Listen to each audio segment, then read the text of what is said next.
ஒரே ஆச்சரியமா இருக்கு. எது? நான் நம்பவே மாட்டேன். எது? நீயாவது திருடனை பிடிச்சு போலீஸ் ஒப்படைக்கிறதாவது.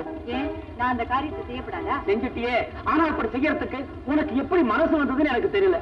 நீயே ஒரு பெரிய பக்கா திருடி. இதோ பாருங்க, இன்னொரு தடவை என்ன திருடின்னு சொன்னீங்கன்னா ஓடுற வண்டியில இருந்து நான் கீழே குளிச்சிருவேன். எல்லாம் பழைய கதைங்க.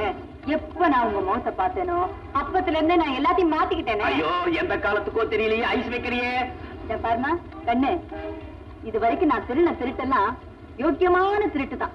அப்படித்தான் நான் உங்களுக்கு திருட போறேன். அது என்னது திருட்டுல யோக்கியமான திருட்டு? இருக்குங்க, அப்படியும் பல திருட்டு இருக்கு. உதாரணத்துக்கு ஒன்று சொல்றேன். நம்ம கண்ண பரமாத்மா இருக்காரு, அவருக்கு என்ன செஞ்சாரு?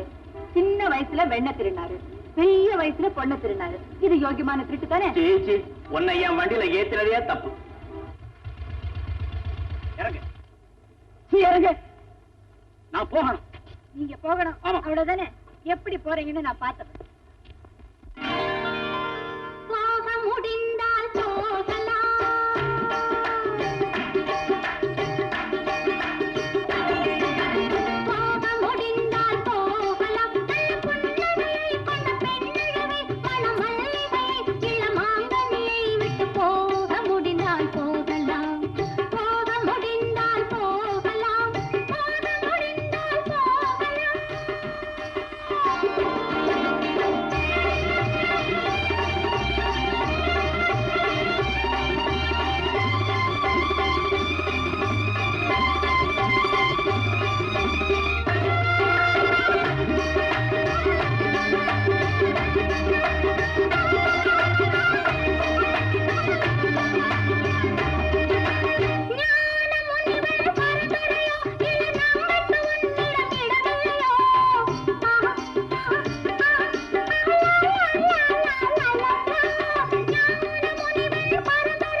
நடந்த கதையை விட நடக்கும் கதையில் முன்னர் இடத்தினை பிடித்தாள் இந்த அம்மா.